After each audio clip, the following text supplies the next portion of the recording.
Good afternoon. चला, आवाज येतोय का बघा?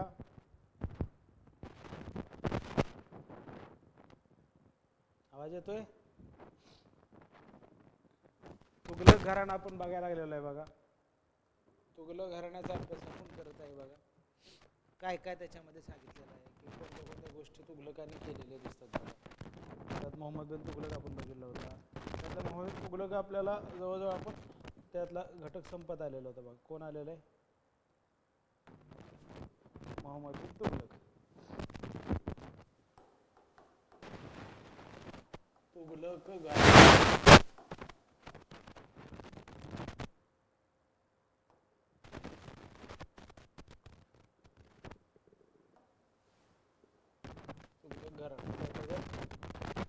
डायनेस्टी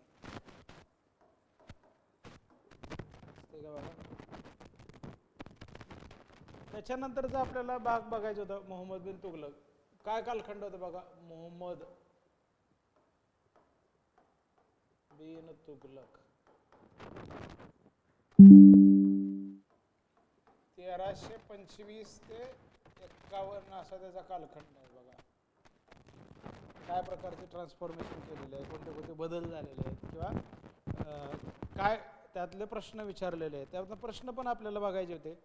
प्रश्न आज बघूयात बघा. काय त्या घराण्यावर आपल्याला प्रश्न विचारलेले दिसतात बघा. तुघलकावर कॉरन्स तुर्क म्हणलेलं आहे. कॉरन्स तुर्क पण त्यासाठी वापरलेला शब्द आहे बघा. हे पण होईल कोणी सांगितलेलं त्यांच्याबद्दल सांगणारे जे अभ्यासक आहेत किंवा पुस्तक बर्णी आहे किंवा इब्न बतूता आहे किंवा आणखी काही त्या काळातले असणारे लेखक आहेत जे काय मोहम्मद बिन तुघलकाबद्दल सांगतात बघा. त्यात no ruler is medieval India evokes so much discussion concerning his policy and character as Mohammad Tughlaq. म्हणजे काय म्हणलं की जेवढी आपल्या धोरणाची चर्चा मोहम्मद बिन तुघलकाने केलेली आहे तेवढी मध्यकालीन काळामध्ये कुणीच केलेली नव्हती. विधान आहे बघा किंवा त्याच्या धोरणाबद्दल चर्चा करताना आपल्याला कोण सांगते बघा? Doctor R.C. Mujumdar. Doctor R.C. Mujumdar ही आपल्याला नॅशनल हिस्टोरियन दिसतात जे तुघलकाबद्दल हे स्टेटमेंट करतात. Muslim chronicle without exception describe him as a blood thirsty tyrant. रक्तपिपासू असणारा असा हा राज्यकर्ता आहे. मुस्लिम क्रॉनिकल किंवा मुस्लिम लेखन करणार किंवा त्या काळात असणारं रायटिंग केलं जातं. Severely condemn is various major. त्याच्या ज्या असणाऱ्या वेगवेगळ्या प्रकारच्या सुधारणा त्याबद्दल टीकाही करतात लोक, पण त्याच्या इतकं त्या धोरणावरती चर्चा विमर्श करून धोरणं मांडलेली आपल्याला असा एकमेव असणारा दिसतो तो म्हणजे Mohammad bin Tughlaq. Held many modern historian.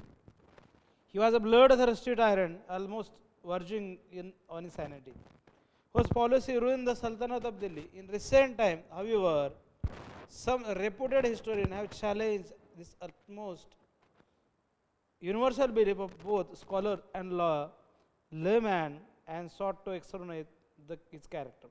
The truth, as usual, perhaps lies midway between the extreme and Muhammad Tughlaq character was probably as a mixture of opposites. Extreme and the normal यातल्या असणारे जे अपोजिट स्टेजला आपल्याला मोहम्मद बिन तुघलक दिसतो. It must be admitted that he had many good qualities of head and heart while his cruelty were shocking and horrid, and he showed a capricious temper and sad lack of judgment and common sense of many occasions. We may therefore begin by a general description of both the good and the bad qualities of Muhammad Tughlaq. Again, it would appear from what has been said above that although the current view about Muhammad Tughlaq was not true to the whole extent, the attempt of some recent historian to आपल्याला वेगळे इतिहासकार त्याबद्दल सांगताना दिसतात बघा. आपण काय काय ते मेजर्स ते बघायचे होते आपल्याला. नंतरचा जो राज्यकर्ता आहे बघा तो आपण बघूया Firoz Tughlaq. We discuss the next ruler of this dynasty is a Firuz Tughlaq.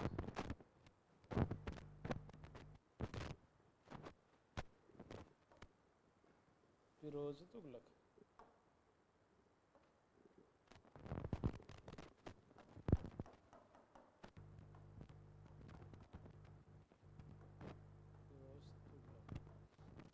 तेराशे 51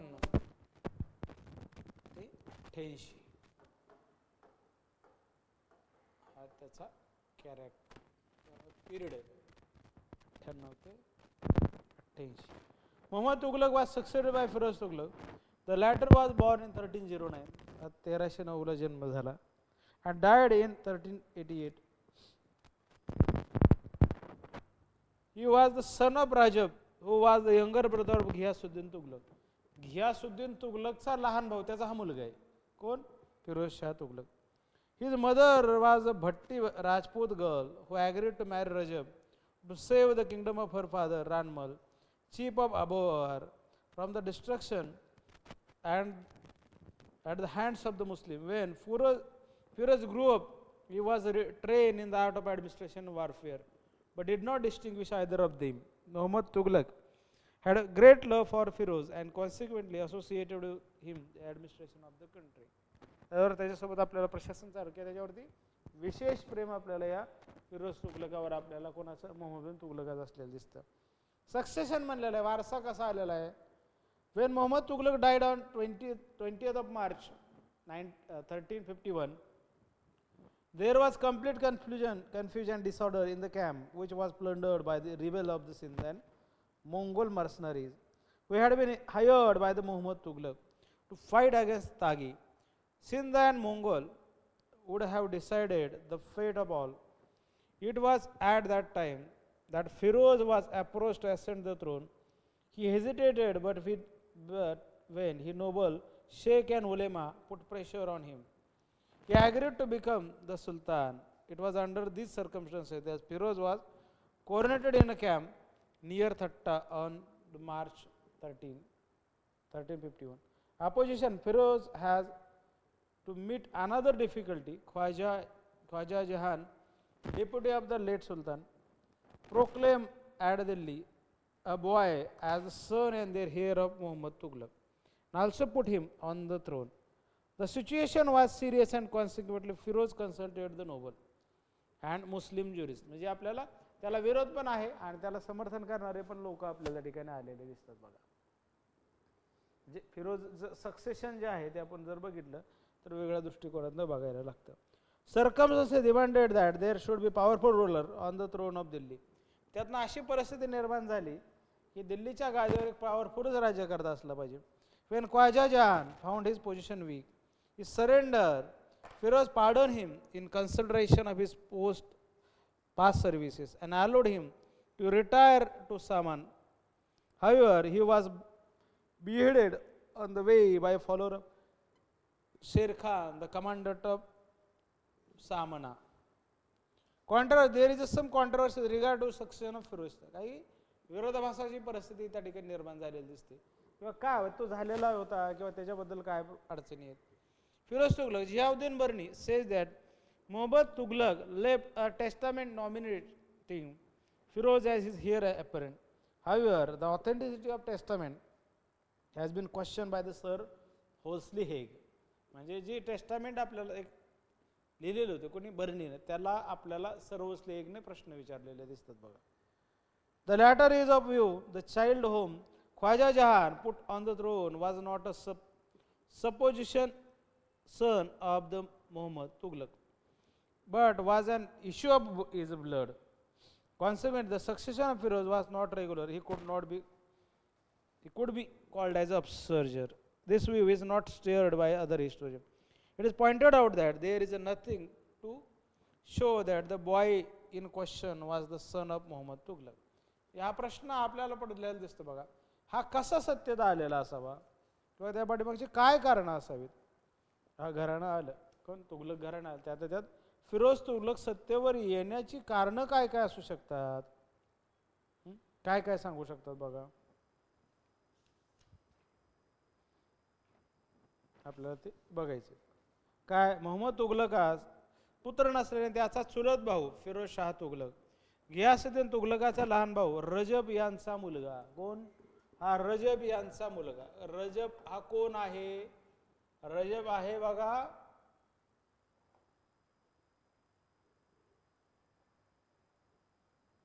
रजब कोण आहे?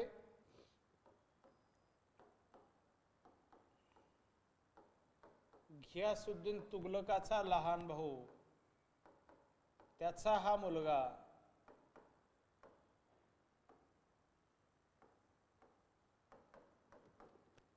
रजबचा मुलगा कोण आहे? फिरोज. लक्षात घ्या, याचा मुलगा, याचा सॉरी लहान भाऊ.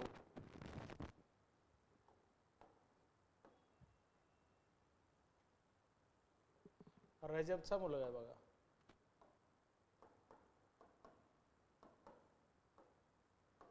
त्याचा मुलगा आपल्याला कोण दिसतो? फिरोज शाह तुघलक. पहिल्यांदा त्याने आपल्या विक्षिप्त आणि क्रूर चळत भावाच्या गादीवर येण्यास नकार दिला, परंतु काही सेनापती, सरदार आणि हिंदू मुस्लिम प्रचलित प्रतिष्ठित लोकांनी गादी स्वीकारण्याचा आग्रह धरला. म्हणून त्याने 23 मार्च 1351 रोजी ठट्टाच्या लष्करी छावणीत सुलतानपद जाहीर केले, स्वीकारले. 1309 मध्ये जन्म झालेला फिरोजशाही हिसारचा भट्टी राजपूत राजा रानमल याची कन्या होती. राजा रानमल यांनी अडचणीत सापडल्यामुळे आपली कन्या रजब यास दिली होती. हाच हिंदू आईच्या पोटी जन्मलेला पुत्र पुढे कठोर धर्मनिष्ठ मुसलमान हिंदू द्वेष्ट झाला. फिरोजच्या अरबी व पर्शियनमध्ये चांगले शिक्षण झाले होते. उलट सैनिक होण्यासाठी आवश्यक असलेले लष्करी शिक्षण त्याला दिले गेले होते. याही राजपूत, पण तो कट्टर हिंदू द्वेष आणि काय म्हणलं जातं की कट्टर हिंदू द्वेष करणारा धर्मनिष्ठ मुस्लिम.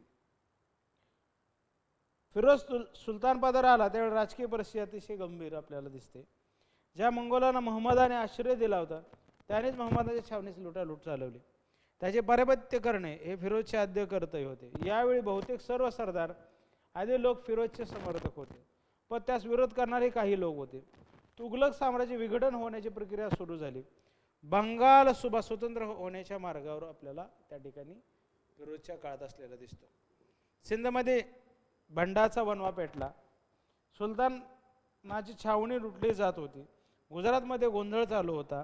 सततच्या पूर परिस्थितीमुळे शेतकऱ्यांची दुर्दशा झाली होती. जिकडे तिकडे गडबड गोंधळ सुरू होता. महसुली उत्पन्न कमी झाले होते. लोकांचा शासनावरचा विश्वास उडाला होता. अशा परिस्थितीत फिरोजचे पहिले काम राज्यात शांतता प्रस्थापित करून लोकांचा विश्वास संपादन करणे होते. फिरोज या कामात यशस्वी झाला. आपल्या चुलत्या इतकी कडक आणि कठोर उपाययोजना न करताही त्याने साम्राज्य स्थिर स्थावर करून विघटनापासून वाचवले. विघटन होणार होतं ते वाचवलं. फिरोज शहाची धोरणे सर्वांना खुश करून लोकप्रियता मिळवणारी जरी होती तरी महम्मद तुघलकाच्या कारकिर्दीला दिलेले सर्व कर्जे माफ करून टाकले त्याने. काय मोहम्मदाच्या काळातली मोहम्मद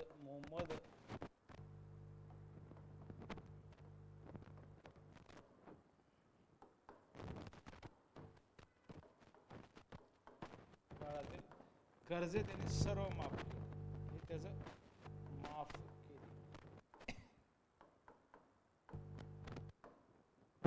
माफ केली आपल्याला दिसतं.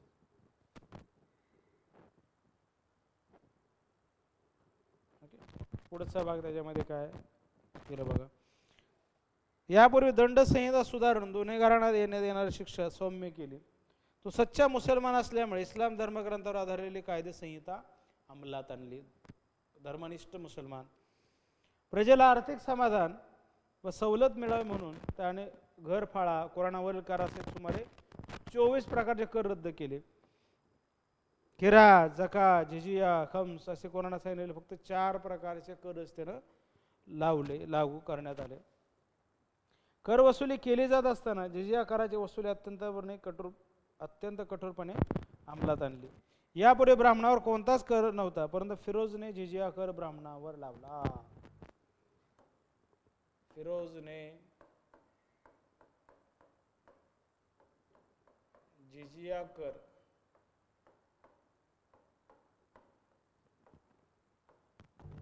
ब्राह्मणांवर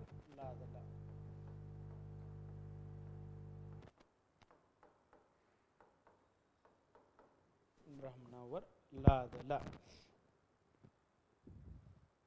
तुघलक साम्राज्यात फक्त 2 मोठे कालवे होते. त्यासाठी कालव्यांच्या पाण्याखाली असलेल्या जमिनीच्या उत्पन्नावर नियमितपणे 10% जादा शेतसारा आपल्याला त्या ठिकाणी काय म्हणता येईल की वसूल करायला किंवा कर लादला गेला. फिरोज शहाने पंजाब आणि हिसार राज्यात नवीन जमीन ओलिताखाली आणली. 4 ते 5 नवे कालवे खोदले. काय आणखी काय काय त्यानं केलं बा? 4 ते 5 नवीन कालवे खोदले.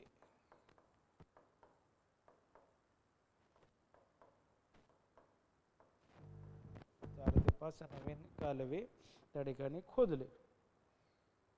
त्यासाठी कालव्यांच्या पाण्याखाली असलेल्या काय म्हणता येईल की जमिनीच्या उत्पन्नावर नियमित शेतसारा फक्त 2 मोठे कालवे आपल्याला दिसतात. फिरोजशाहने पंजाब आणि हिसार राज्यात ओलीतागड असलेल्या 4-5 कालवे, ओलीतागड असलेल्या जमिनीवर सरकारी मालकीची 1200 फलोदाने निर्माण केली. या कालव्यामुळे शेती उत्पादनाची भरभराट झालेली दिसते. म्हणजे काय ॲग्रिकल्चर प्रोडक्शन सुद्धा वाढलेलं दिसतं. फिरोजशाहने सैनिक अधिकाऱ्यांच्या जहागीरदारी पद्धत सुरू केली. काय सैनिकी आणि सैनिक अधिकाऱ्याची जहागीरदारी पद्धत सुरू केली.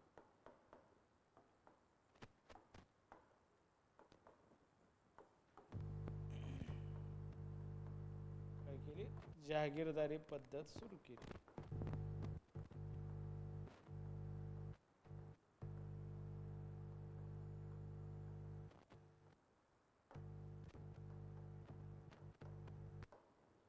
सुरू केली. सुलतानाने जहागिरी बहाल केलेल्या लष्करी अधिकाऱ्याला सुलतानास लढाई व अन्य गरजेच्या वेळी सैन्य पुरवे अशी अट होती. त्यामुळे सुलतानाला सैन्य ठेवण्याची गरज राहिली नाही. जहागीर वंश परंपरेने राहत असलेले सैन्यात वय झालेले व दोबळे लोकही येऊ लागले. सुलतानाने त्याऐवजी त्यांचा मुलगा नसल्या जावयाची भरती करण्याच्या जहागीरदारांना सवलत दिली. फिरोजशाहने महसूल कराची शासकीय अधिकाऱ्यानं करून न करता त्यासाठी मध्यस्थ म्हणून वसुली कंत्राटदार नियुक्त केले. त्याही पुढे जाऊन त्याने नागरी व लष्करी सेवा वंश परंपरागत केली. नागरी आणि लष्करी सेवा जे काय पिढ्याने पिढ्या एकाच जनरेशनमध्ये राहणार किंवा एकाच त्या घरात राहणार. जे सैनिक वृद्ध असतील त्यांनी शासकीय सेवेत ठेवले जाईल, परंतु त्याने आपला प्रतिनिधी म्हणून मुलगा किंवा जावाई वा तेही नसतील त्यांनी आपला गुलाम नोकर यांना लष्करात पाठवावे. म्हणजे काय पिढ्याने पिढ्या ते चालणार असा आदेशच त्याने जारी केला. शिवाय एखाद्या शासकीय अधिकारी मृत झाल्यास त्याच्या मुलास नोकरी ठेवावे. मृत अधिकाऱ्यास मिळत असलेले वेतन व सर्व सोयी त्या मुलास मिळाव्यात असा हुकूमही त्यानं काढला. असे हुकूम जारी करत असताना शासन कार्यक्षम राहील की नाही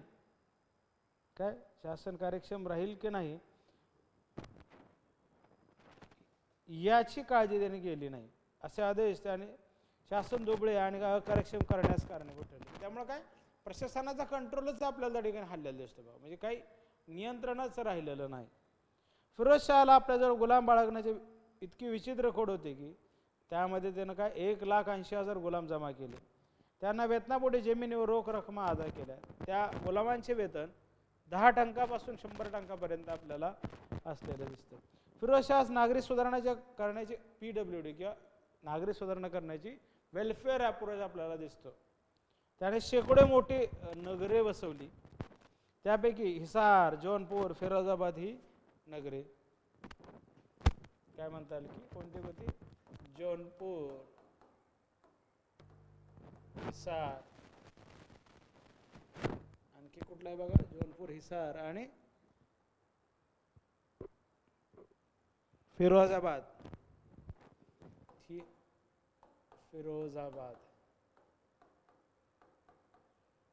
ही नगरे वसवली.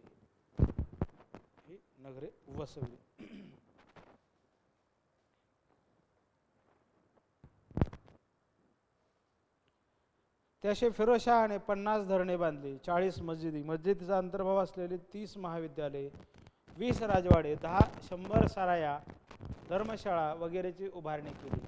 आपली राजधानी दिल्ली या नगराचे सौंदर्य वृद्धिंगित करण्यासाठी त्याने अंबाला येथील टोपऱ्यातून एक अशोकस्तंभ व मिरतवरून दुसरा अशोकस्तंभ असे 2 अशोकस्तंभ दिल्लीत आणून पुनर्स्थापित केले. फिरोजशहाचे आर्थिक धोरण मात्र शासनाचे दिवाळे काढणारे होते. कर्ज काढून बंद करणे अशा पद्धतीचं. नागरी बांधकामावर होणारा अवास्तव खर्च, गुलामांच्या वेतनावर खर्च होणारी प्रचंड रक्कम, शासनातर्फे केला जाणारा दानधर्म इत्यादी निष्फळ खर्चामुळे शाही खजाना रिता होण्याची वेळ आली. गरीब आणि गरजूंना दानधर्म करण्यासाठी त्यांनी दिवाणी खैरात हे डिपार्टमेंट सुरू केलं. का हे लिहून घेतले का बघा, आपण पुढे सगळं हे लिहून घ्या पहिलं. दिवाणे खैरात इथे लिहितो.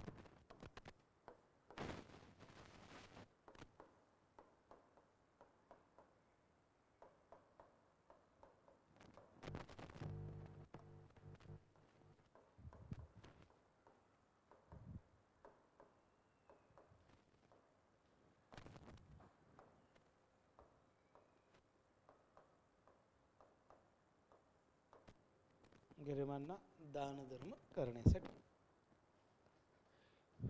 या विभागाने गरीब मुलींची लग्न करणे खरंच सरकारी खर्च करण्याची जबाबदारी सोपवण्यात आली. फिरोज शाह स्वतः सेनापती व साधा सैनिक म्हणून अगदी बेधरट होता. त्याच्याकडे लढाईच्या डावपेचाचे अजिबात कौशल्य नव्हते. त्यामुळे त्याच्या सर्व मोहिमा फसल्या. त्यापैकी बंगालची मोहीम त्यास जबर फटका देणारी होती. फिरोज शाह वृद्धपणी 1388 मृत्यू पावला. 1388 त्याचे सर्व आयुष्य खडबड, गोंधळ आणि दुःखद घटनांनी भरलेले होते. त्यातच उतार वयात शारीरिक आणि मानसिक दृष्टी अस्थिर आणि अपंग झाला. साहजिकच राज्यकारभाराची सर्व सूत्रे त्याचा महत्वाकांक्षी वजीर खान ए जहान जुना खान यांच्या हाती गेली. त्यावेळी फिरोज शहाच्या वारसदारात गादीसाठी अंतर्गत भांडणे झाली. फिरोज शहाने फतेह खान या आपल्या मुला सुलतान पदावर जहागीर म्हणून वारस म्हणून आपल्याला नेमणूक केलेली दिसते. त्याच्यानंतरचा वारसदार बघू कोण आहे बघा.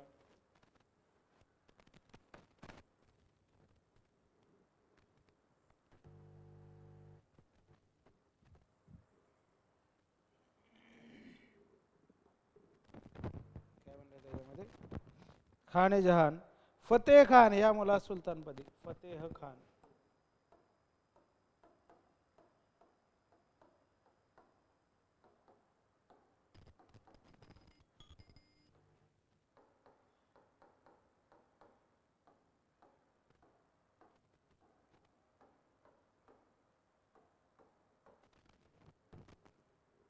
वारस म्हणून.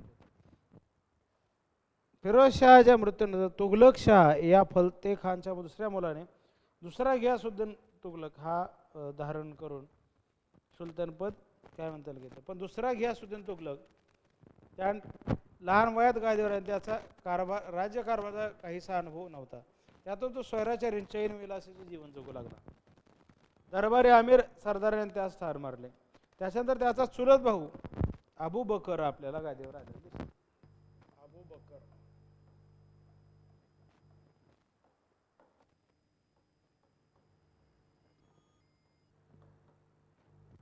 बकर काय कालखंड आहे बघा 90 कालखंड. अबू बकर गादी. परत थोड्याच काळात फिरोजशाहच्या सर्वात धाकट्या मुलांनी गादी बळकत. त्याला दुसरा मोहम्मद तुघलक म्हणले जाते. दुसरा मोहम्मद तुघलक.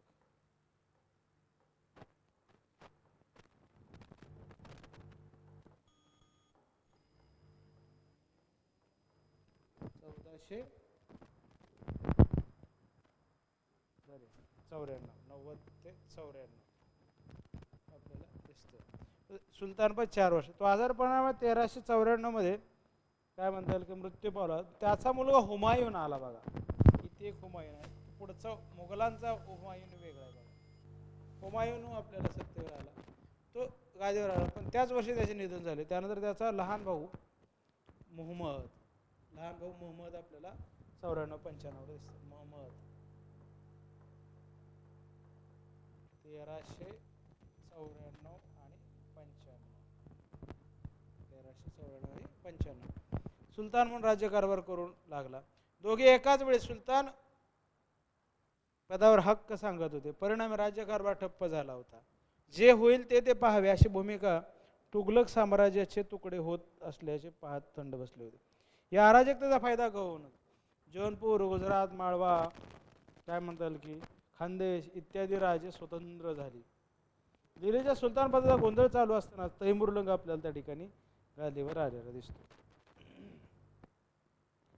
कॉन्ट्रावर्सी आपण पाहिले काय काय प्रकारची कॉन्ट्रावर्सी आहे. होल्सले वेगनं बघितलंय. आणखी काय बघा त्याच्यामध्ये वेगवेगळ्या प्रकार रेव्हेन्यू पॉलिसी, डोमेस्टिक पॉलिसी आपण नंतर बघणारच आहे बघा. आपण आपण फक्त काय बघतो सध्या की ज्या गोष्टी आहेत कुठल्या त्याला काय म्हणता येईल बघा की पॉलिटिकल हिस्ट्री आपण बघतोय बघा.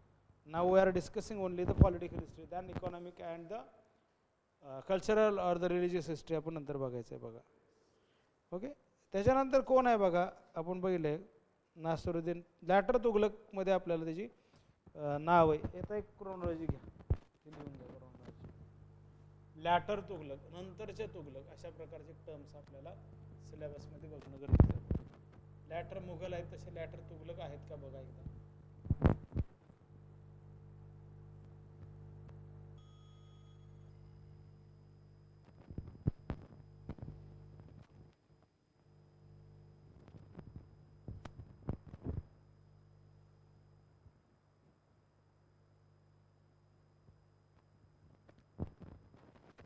Mughal.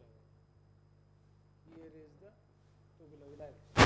I think here is the only later Mughal, no later Tughlaq. But we have to understand the later Tughlaq also.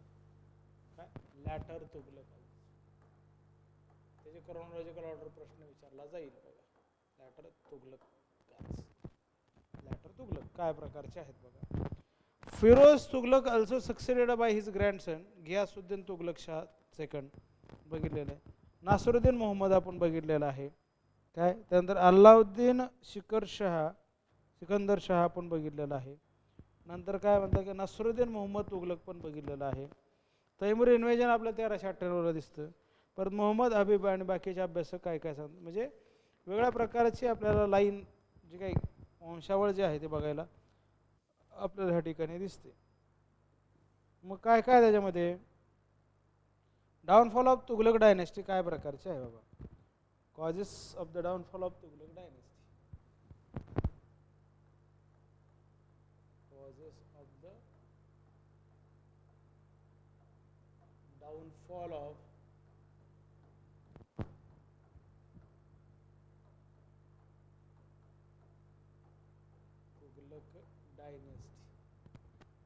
Tughlaq dynasty.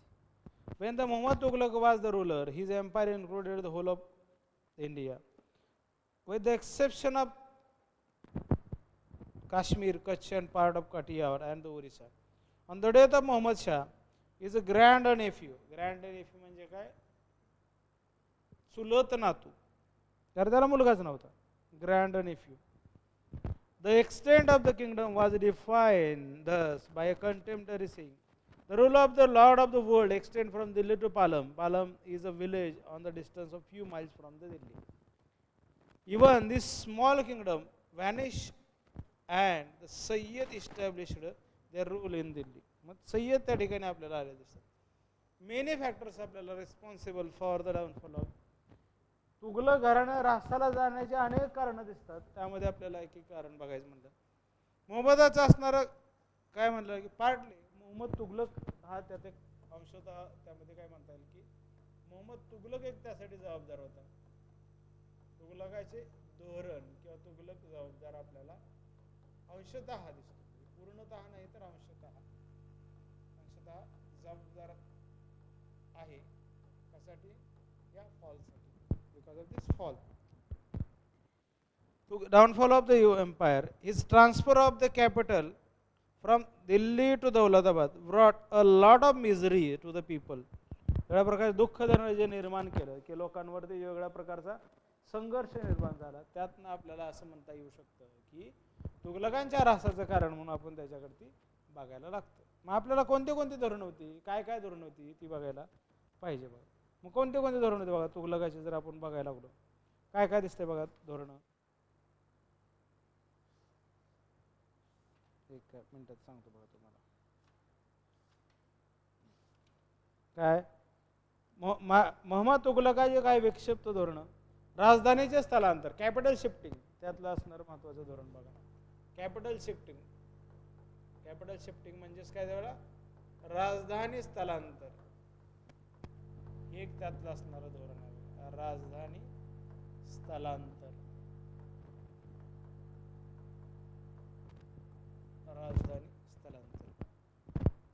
Mohammed तुघलकाने आपल्या कारकिर्दीत अनेक चित्र विचित्र प्रयोग केले.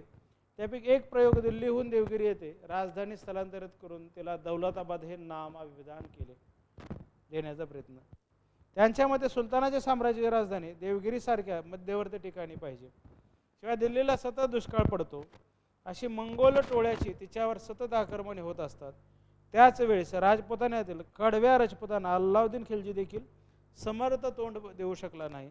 अशा नजीकच्या शूर राजपुतापासून राजधानी दूर हलवणे मोहम्मद तुघलकास योग्य, कारण राजपुतांचा धोका आपल्याला दिल्लीला असलेला दिसतो. धोका कमी कसा करायचा तर राजधानी दुसरीकडे हलवायची. म्हणजे काय होऊ शकतं, तर जो धोका आहे निर्माण झालेला धोका जो राजपुत तो कमी होऊ शकतो. मोहम्मदाची राजधानी बदलचा युक्तिवाद मान्य केला तरी राजधानीतील प्रशासकीय कार्यालय जर एका बाजूला आपण हे मान्य केलं बाबा हे असं असं घटना होती किंवा राजपुतांचा धोका होता म्हणून आपण एका वेळेस हे जे आर्ग्युमेंट हे मान्य केलं. But what about offices of the कार्यालयांचं काय, बाकी ॲडमिनिस्ट्रेटिव्ह स्ट्रक्चर तुम्ही कसं शिफ्ट करणार, प्रशासकीय संरचना किंवा प्रशासकीय कार्यालय कशा पद्धतीने करणार. दरबार राज परिवार यांना हलवणे श्रेयस्कर ठरले असते. परंतु दिल्लीची राजधानीतील सर्व लोकसंख्या प्राणीमात्र यांच्यासहित देवगिरीकडे हलवण्याचा उपयोग केला. एखाद्या वेळेस तुम्ही सरकारी कार्यालय तिकडे जाऊन निर्माण करू शकता दौलताबादला, पण तुम्ही छोट्यातले छोटे माणूस कुत्र्यापासून मांजरापासून माणसापासून सगळ्या लोकांना त्या ट्रान्सफर केलं. कॅपिटल ट्रान्सफर आपल्याला केलेले दिसते. या स्थलांतराच्या उपक्रमात हजारो निष्पाप जीव प्राणास मुकले, अपार हानी झाली. आपली चूक मोहम्मदाच्या लक्षात आली. त्याने राजधानी स्थलांतरित करण्याचा निर्णय जो तो रद्द केला आणि सर्वांना दिल्लीला परत फिरवण्याचा आदेश दिला. या सर्व परिस्थितीत फारच थोडे लोक दिल्लीला जिवंत परतले. हा स्थलांतरित करण्याचा पुन्हा एक प्रयत्न त्याने 1340 मध्ये सुद्धा केला, परंतु लोकांनी त्यास काय म्हणता येईल की दखल घेतली नाही. आता आपल्याला ही जी घटना आहे कॅपिटल शिफ्टिंग कधीची आहे बघा, क्रोनॉलॉजिकल ऑर्डरमध्ये हा प्रश्न विचारला जाऊ शकतो बघा. What is the chronological order. काय क्रोनॉलॉजिकल ऑर्डरमध्ये हा कधीचा घटना आहे बा, फिरोज काय म्हणतात की मोहम्मद बिन तुघलकाची capital shifting.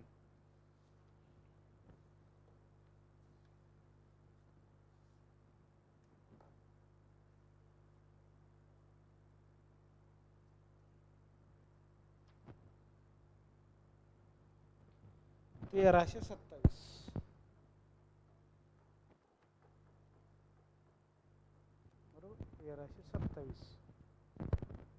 Very important experiment. त्यामध्ये बर्नीनं काय सांगितलं, इब्न बतूता काय म्हणतो बघा त्याबद्दल. Says that a blind man was drag from Delhi to Daulatabad and bedridden cripple was projected that thereby the ballista regarding the transfer of capital to Delhi. म्हणजे एक अंध असणाऱ्या व्यक्तीला दौलताबादला दिल्लीवरून घेऊन गेलेलं दिसतं किंवा जे आजार आहेत अशा लोकांना त्यांनी ट्रान्सफर केलेलं दिसते. हे इब्न बतूता स्टोरी त्या काळातली माहिती देतो. तर बर्नी काय सांगतो, without consultation weighing of the pros and cons, कोणताही फायदा तोट्याचा विचार न करता, प्रोज अँड कॉन्स फायदा आणि तोटा न बघता, he brought run on Delhi from which 170 to 180 years had grown in prosperity and rival Baghdad and Cairo. The city with sarai and suburb were spread over 2 or 5 leagues, all destroyed, deserted. Not a cat or a dog was left. आपण जे बोललो कुत्रा किंवा मांजर सुद्धा ठेवलं नाही, सगळे ते घेऊन गेलेलं दिसतं. Troops of the inhabitants with their families were forced to move broken-hearted. Many perished on the road, and those who reached Devgiri, unable to endure their exile and pined to death. दिल्लीतनं गेल्यानंतर तुम्हाला climate change पण आहे बघा. वातावरण बदलामुळे तिथल्या लोकांना तिथे ॲडजस्ट करण्यापर्यंत ते आजारी पडले. अनेक लोक आजारी पडले, मृत्युमुखी पडले. मग त्यांना दिल्लीचा जो काही ट्रान्सफर करा कॅपिटल शिफ्टिंग निर्णय आहे तो कॅन्सल केलेला दिसतो बघा. हे एक आपल्याला त्यामधलं कारण दिसतं. आणखी काय डॉक्टर लेनपूल काय सांगतात, Daulatabad monument of misdirected energy, चुकीच्या दिशेनं केलेलं काम म्हणजे कॅपिटल शिफ्टिंग आहे. According to doctor Ishwar Prasad, it is doubtful that if the transfer of capital to Daulatabad would have helped the Sultan to keep a firm hold upon the different part of the empire. म्हणजे एकाच वेळेस दक्षिणेकडे ते पण नियंत्रण त्यातनं मिळू शकतो होता. The Sultan did not see that the Daulatabad situated at long distance from the northern frontier of the empire. those required to be constantly watched. He disregarded the warning that the Hindus' revolt and Mongol invasion might imperil his empire at any time. If such a contingency had risen, the Sultan would have failed to meet the same. Second is दुआबात कर वाढलेला दिसतो. दुआबामध्ये काय म्हणतात की दुआबात करात वाढ झाली. एक आपल्याला म्हणजे कशा पद्धतीने आहे बघा, कर वाढ झाली, एक त्या ठिकाणी आपल्याला याचे कारण दिसतं. शाही खजाना रिता होत चाललेला असताना मोहम्मदाने दुआब प्रांतातील शेतकऱ्यावर जबर कर वाढ केली. तीही अशा वेळी केली की त्या भागात अवर्षणामुळे दुष्काळ पडला होता आणि भूकबळी पडत होते. शहाजी का शेतकरी कर देऊ शकले म्हणून मोहम्मदाने जबरदस्ती लष्करी ताकदीचा उपयोग करून काय म्हणता येईल कर वसुलीस सुरुवात केली.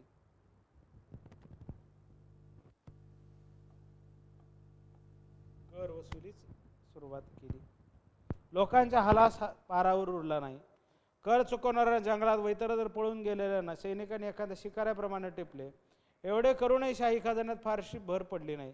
शेवटी मोहम्मदाला चूक उमगली आणि त्याने शेतकऱ्यांना दिला असं देण्यासाठी सवलती परत द्यायला लागला. विहिरी खणल्या व पडीक जमिनी लागवड शासनातर्फे लागवडीखाली आणल्या.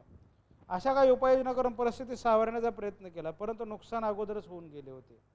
त्याची भरपाई कशी करणार? तिसरा प्रतिकात्मक चलनाचा प्रयोग, टोकन करन्सी.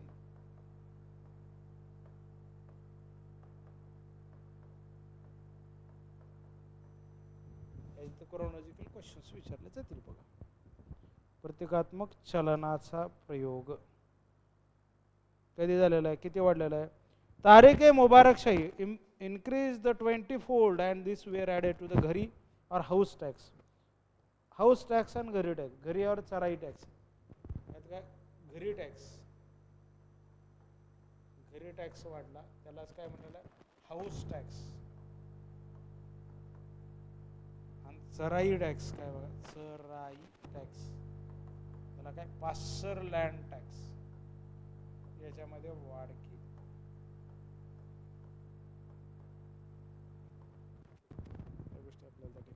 दिसतात. नोट करन्सी पण आपल्याला त्यामध्ये दिसते. डोमेस्टिक पॉलिसीमध्ये आपण या गोष्टी बघितल्या. नोट करन्सी आहे बघा, त्याच्यामध्ये म्हणजे वेगळा अभ्यासक त्याबद्दल वेगळी मतं सांगतात बघा.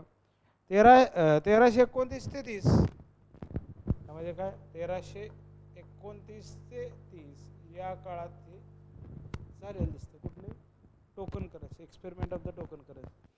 त्या काळी सोन्या चांदीच्या नाण्याच्या चलनासाठी उपयोग केला जात होता. त्याचप्रमाणे अशा सोन्या चांदीच्या नाण्यांच्या किमतीबरोबर समजले जाणारे तांबे, पितळ यांची नाणी उपयोगात आणण्याची पद्धती चीनमध्ये प्रचलित होती. मोहम्मद तुघलकाने सोन्या चांदीच्या नाण्याच्या किमती इतकी अधिकृतपणे समजली जाणारी संख्या पितळ्यांची नाणी, प्रतिकात्मक चलन, पितळेची नाणी आपल्याला काय म्हणता येईल की व्यवहारात आणली. असे प्रत्यक्षात जास्त मूल्य असलेल्या नाण्याबरोबर कमी मूल्य असणारे नाणे व्यवहारात आणण्यामागचे मोहम्मदाचे दोन उद्देश होते. पहिला उद्देश जग जिंकण्यासाठी निघालेल्या प्रचंड संख्येच्या सैनिकांना पोहोचण्यासाठी पैसा हवा होता. त्यामध्ये दुसरा जो काही भाग आहे बघा, मोहम्मदाने बेहिशेबी पद्धतीने दिलेल्या अफाट देणग्यामुळे रिता होत चाललेला शाही खजिना भरणे आवश्यक होते. मग त्यासाठी काय म्हणलं जातं की token currency, experiment of the token currency वाज इम्प्लिमेंटेड बाय द सुलतान मोहम्मद बिन तुगलक. परंतु मोहम्मदाचा हा प्रयोग पुरेशा दक्षतेऐवजी पूर्णतः फसला. सरकारी टांगसाळी तयार होणाऱ्या तांब्या पितळेच्या नाण्यासारखी वाटणारी बनावट नाणी प्रचारात आली. म्हणजे काय, दुसरे लोकांनी त्या प्रकारची नाणी बनवून प्रचारात आली किंवा वापरात आली आणि खरी सोन्या चांदीची नाणी व्यवहारातून गायब. ही चूक लक्षात आल्यानंतर तांब्या पितळ्याचे प्रतिकात्मक चलन रद्द करण्यात येऊन त्यांच्या बदल्यात शाही खजिन्यात सोने चांदीचे नाणे देण्यात आले. परिणामी खजिन्यात मौल्यवान सोन्या चांदीऐवजी बनावट तांब्या पितळेची राशी जमा इतक्या झाल्या आणि मोहम्मदाची अर्थव्यवस्था या ठिकाणी म्हणजे इकॉनॉमिक लेवललाही तो कोलमडला, शेतकऱ्यांच्या स्तरावर बहिरला, कर वाढला आणि लोकसंख्या सर्वसामान्य लोकांनाही आपल्याला. खुरासन इराक मोहीम चौथा जो घटक आहे त्यातला काय धोरण काय बघा, खुरासन इराक मोहीम. या कारणानं सुद्धा आपल्याला काय दिसतं की प्रॉब्लेम क्रिएट झालेला दिसतो. काय प्रॉब्लेम झाला तर त्यातनं जी काही घटक आहे काय बघा, दिल्ली सल्तनत Mohammad Khurasan Iraq mobilize in huge army. Ziauddin Barani काय सांगतो, 3,70,000 लोक दिवाणी अर्जमध्ये नोंद आहेत बघा, मास्टरमध्ये. Full 1 year by the states. It cannot be denied that there was instability in the Khurasan on account of the unpopular rule of Abu Said. Abu सईदचा अप्रसिद्ध असणारा किंवा खूप प्रसिद्ध असणारा राज्यकारभार चालू होता. त्यासाठी ती मोहीम गरजेची होती, पण कितपत गरजेची होती याबद्दलचं आपलं ॲनालिसिस करणं गरजेचं आहे. Okay. Ziauddin Berne, the coveted countries were not acquired and his treasury which is the true source of political was expended. ते प्रत्यक्षात ताब्यात तर आलंच नाही, पण खर्च व्हायचा तेवढा झाला. जग जिंकण्याच्या ईर्षेने मोहम्मदाने प्रचंड सैन्याची खुरासन इराक मोहीम काढली लागली. त्या प्रदेशात प्रचंड अराजकता अस्थिरता असल्याची अफवा त्याच्या खुशमस्कऱ्या अधिकाऱ्याने मोहम्मदाच्या कानावर घातली. त्यामुळे जगजेता होण्याची चांगली संधी आहे असे समजून सुमारे 3,70,000 फौज जमा केली. त्यांना नियमित वेतन आदी सुविधाही दिल्या. दरम्यानच्या वर्षभराच्या काळात मोहम्मदाचा विचार बदलला आणि ही मोहीम त्याने सोडून दिली व फौज बरखास्त केली. बेकार फौजेने मोहम्मदाच्या राज्यात लुटालूट करून काय म्हणता येईल की धुमाकूळ घातला. मोहम्मद याच वेळी फौजेच्या अनाठही प्रचंड खर्चाने सुलतान बेजार झाला. मग काय, तिबेटची निष्फळ तिबेटचीनची स्वारी ही सुद्धा आपल्याला मोहम्मद तुगलकाच्या असणाऱ्या अपयशाची कारणं दिसतात बघा, किंवा त्यातनं तुगलक घराणं का रासायला गेलं तर हे कारण त्यात आहे. मोहम्मदाने केलेल्या काही चुका क्षम्य होत्या, परंतु तिबेट चीनवर त्याने केलेली स्वारी घोडचूक व ती अक्षम्य होती, म्हणजे ती गरजेची नव्हती तरीही त्याने ती केलेली होती हे आपल्याला त्यामध्ये सांगता येईल. असे इतिहासकार मानतात. त्याने या स्वारीवर 1,00,000 घोडेस्वार आणि प्रचंड मोठे पायदळ काय म्हणता येईल की आपल्याला पाठवले. हिमालयातील बर्फांची वादळे थंडगार वाळ्यामध्ये त्यांना परत फिरण्याशिवाय गत्यंतर उरले नाही. या स्वारीत जी काही थोडीफार लूट मिळवली ती परतीच्या वाटेवर डोंगर कपारीतील टोळ्याने हिसकावून घेतली. थंड वाऱ्यात बरेचसे फौज गारद झाले, म्हणजे मृत्युमुखी पडली, आजारी पडली. फक्त 2 अधिकारी 10 सैनिक जिवंतपणे दिल्लीस पोहोचले. या मोहिमेतील प्रचंड जीवितहानीमुळे सुलतानाला लोकशोभाला तोंड दिले. लोकांचा अविश्वास निर्माण झाला, लोकांना बद्दल नजरेतनं उतरला. फौजे कमी झाल्यामुळे साम्राज्य त्यांच्या सरदारांनी त्यांच्यावर बंडे उभारले. बिदरचा नुसरत खान, गुलबर्गाचा अली सरकार, औनचा एनुल मुल्क, मुलतानचा अफगाण मलिक शाह, लोधी इत्यादींनी मोहम्मद विरुद्ध उठाव केला. त्यांचे बंडे मोडून काढण्यासाठी मोहम्मदाला आपला खजिना रिकामा करावा लागला. तरी शेवटी त्याच्या हाताशी काही लागले नाही. मंगोलांना खंडणी देण्याची नामुष्की. मोहम्मद तुगलकाची राजधानी देवगिरीला हलवण्याची कारवाई चालू होती. त्यावेळी उत्तरेत संरक्षणात्मक पोकळी निर्माण झाल्याचे पाहून मंगोल टोळ्याने पुन्हा हिंदुस्थानवर आक्रमण करून पंजाबचा कब्जा मिळवला व दिल्लीजवळ निघून ठेपले. दिल्लीजवळ निर्माण झालेला धोका पाहून मोहम्मदाने घाईघाईने मंगोलांशी समझोता केला. मंगोलांचं आपल्याला त्या ठिकाणचं असणारं जे काही धोरण होतं त्यामुळं सुद्धा प्रॉब्लेम झालेला दिसतो. त्याच्या अशा वेगवेगळ्या धोरणामुळं शेवटी मोहम्मद बिन म्हणजेच विसंगतीचे अजब मिश्रण होते. त्याला लोकांची मने कधी जिंकता आली नाहीत.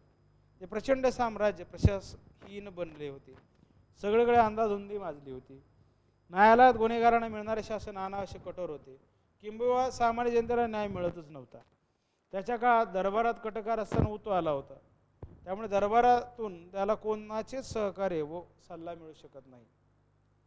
राजधानीचे स्थलांतर, प्रतिकात्मक चलनाचा उपयोग, जग जिंकण्याची मोहीम इत्यादी त्याच्यात मूर्खपणाच्या होत्या. त्याला त्याचे फळ भोगावे लागले. दुर्दैवाने त्याच्याकडे अवर्षण दुष्काळ मोठ्या प्रमाणात आल्याने प्रजेच्या हालास पारा.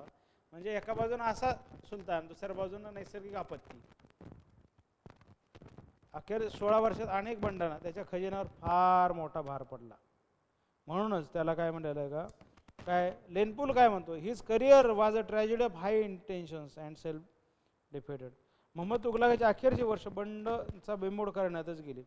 असेच एका बंडखोराचा पाठलाग करीत असताना थट्टा येते, रस्त्यातच त्याचा मृत्यू झाला बघा. म्हणजे बंड जेवढे निर्माण झाले त्याला ते शमतच त्याचा मृत्यू झालेला दिसतो. हे झालं मोहम्मद बिन तुगलकाच्या संदर्भात आपण समजून घेतलं. Now we will understand the Sayyid dynasty. बरोबर. आपण आता सय्यद घराणं बघूया बघा. सय्यद घराण्याचं काय आहे ते बघूयात बघा. सय्यद घराणं, later dynasty is about Sayyid dynasty.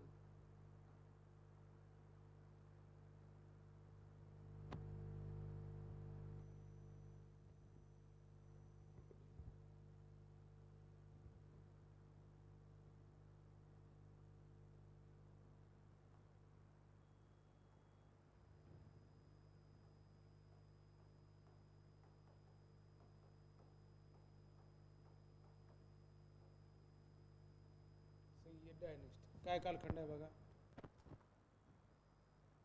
काय बघा, सय्यद घराणे. तैमूरच्या स्वारीत सय्यद घराण्याचा संस्थापक खिजर खान याने तैमूरला बरीचशी मदत केली.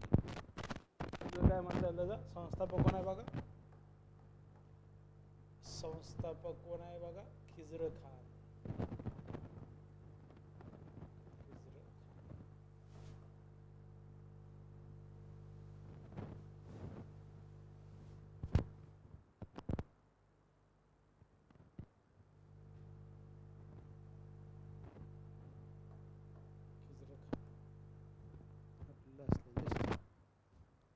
चौदा ते 21 असं त्याचं कालखंड आहे. 14 ते 21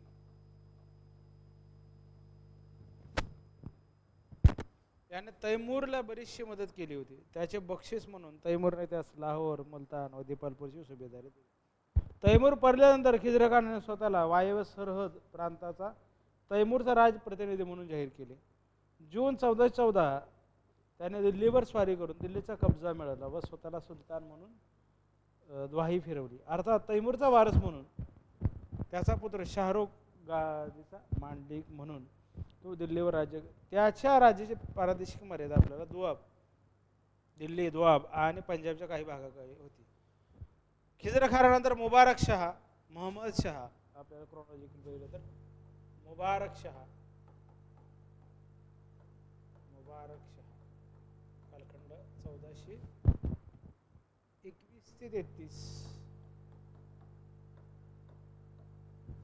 परत मोहम्मद शहा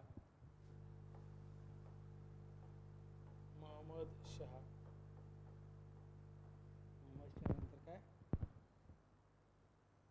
1434 ते 43.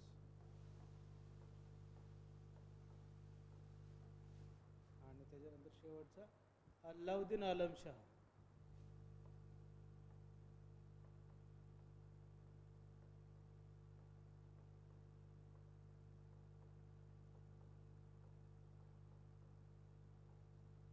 आलम शाह 1434 ते 43.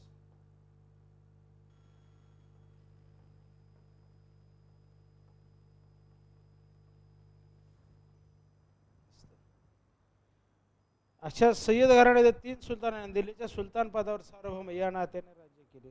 सय्यद घराण्याच्या सुमारे 37 वर्षाच्या कारकिर्दीत दिल्लीचे सुलतानपद कट कारस्थानी, अंतर्गत वाद, बाह्य आक्रमणे आणि बेसुमार गोंधळ याने व्यापले होते. या अस्थिर परिस्थितीचा फायदा तत्कालीन सुलतानशाहीच्या प्रमुख सरदारापैकी एक असलेल्या बहलोल लोदीने घेतला आणि दिल्लीचे सुलतानपद बळकावले. त्याने सय्यद घराण्यातील अखेरचा सुलतान अल्लाउद्दीन आलम शहा यास पदच्युत करून लोधी घराण्याची स्थापना केली. आता याच्यामध्ये बघूया सय्यद घराण्यातले काय काय, एवढाच नाही आणखी बरेच काय. Khizr Khan was not only the founder of the Sayyid but also in ablest ruler. He was author Tarikh e Mubarak Shahi. Give 2 reasons. The author of Tariq-e-Mubarak Shahi. 2 reasons in support of the Sayyid descent of the Khizr Khan. One reason is that one occasion Jalaluddin Bukhari, the chief of the Sayyid, paid visit to the Malik Nasirul Mulk Mardan Daulat, governor of Multan, and the food was served before the guest. Malik Mardan asked the brother of Khizr Khan to wash the hands of Jalaluddin. On this, Jalaluddin observed, he is the Sayyid and is unfit for such a work as this. Another reason given in that Khizr Khan was generous, brave, humble and hospitable and true to his word. त्याच्या शब्दाला तो जागणारा. And those were the virtues which could be possessed only by a soldier. In the childhood, Khizr Khan was brought up by the Malik Nasirul Mardan, governor of Multan. Firuz Tughlaq confirmed about the Jagir of Multan. Firoz तुघलकाने ह्याला आपल्याला काय मुलतानचा जहागीरदार किंवा जहागीर म्हणून पण दिलेले दिसते. मुलतानची जहागीर पण आपल्या त्या ठिकाणी आलेली दिसते बघा. Brother of Mallu Iqbal, Khizr Khan managed to escape. In 1398 he joined hands with Taimur. Taimur सोबत पण त्याने हात मिळवणी केली दिसते बघा. The latter at the time of his departure gave him the jagir of Multan.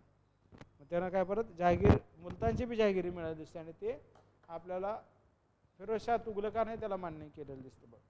Khizr Khan ousted Daulat Khan and took possession of Delhi. दौलत खानला त्यानं बाजूला काढला आणि आपण सत्ता ताब्यात घेतली. When Khizr Khan got possession of Delhi, his position was very weak. No wonder he did not take up the title of king. Contented himself with that of the Rayat-e-Ala. Coins were struck and khutbah was read in the name of Taimur. And after his death, in the name of his successor, Shahrukh, Khizr Khan even sent his tribute to his lord. म्हणजे रयत-ए-आला title काय बघा, title काय दिलेलं आहे, रयत-ए-आला.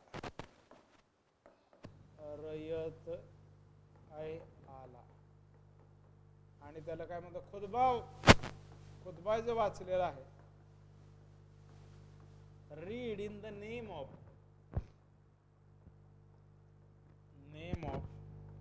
तैमूर. तैमूरच्या नावाने त्यानं खुतबा वाचलेला आहे, कारण तैमूरनं त्याला जाता जागीर दिली. कंडिशन इन 1414 आपल्याला काय एक्सपिडिशन्स काय प्रकारचे आहेत, कुठल्या प्रकारचे आहेत, ताजुल मुल्क, बयाना वगैरे. When Khizr Khan became king, various authorities at the capital scrambled for power. They changed their position with great rapidly according to the circumstances. There was a lot of trouble in the Doab. दोआबमध्ये अनेक अडथळे आपल्याला ठिकाणी निर्माण झालेले दिसते. दोआबमध्ये अनेक अडथळे निर्माण झाले. तर जमीनदार of Etawah, Katehar, Kannauj, Badaun did not hesitate to challenge the authority of the central government and also did not care to pay their tribute. No wonder many expeditions had to be undertaken against them. Jaunpur, Gujarat and Malwa had become independent of Delhi, were fighting among themselves. The Mewatis did not care for the central authority and withheld their tribute. Khokhar were a great means carried for their dependence at Multan and the Lahore. Turk Bacha, a Sarhind formed the conspirated their influence. त्यातनं तुर्क जे आहे त्या ठिकाणात आलेले आहे. New appointment आहे त्याचे his accession to the throne, realize the very important officers. त्याच्या वेगळ्या अधिकाऱ्यांची पुनर्रचना आपल्याला खिजर खानाने ज्यावेळेस तो सत्तेवर आला, म्हणजे त्यानं आहे असं ठेवलं नाही, कारण सत्ता चालवण्यासाठी त्या पद्धतीचे सोयीस्कर वातावरण किंवा सोयीस्कर अधिकारी. Wazir was given to the Malik us Sharq Malik Tuhfa has given the title of Tajul Mulk. He appointed to the wazir up to the 1421 पर्यंत. वेन ही डायड, म्हणजे जोपर्यंत हा मृत्यू पावत नाही तोपर्यंत जो असणारा वजीर ॲज इट इज राहिला. The fief of Saharanpur was given to Sayyid Salim. The fief of Multan and the Fatehpur were given to the Abdul Rahim. त्यातनं आलेल्या एक एक गोष्टी आपण आता बघूयात बघा. Malik Doab was made secretary of state. Malik दोआबला सेक्रेटरी ऑफ स्टेट्स केलं. आणि Malik Kalu the keeper of the elephant, एलिफंटचं नियोजन किंवा त्या वर्गाचं नियमन किंवा नियोजन करणारा अधिकारी. Malik Khairuddin was made the Ariz Mamalik. Malik Khairuddin Ariz मामलिक.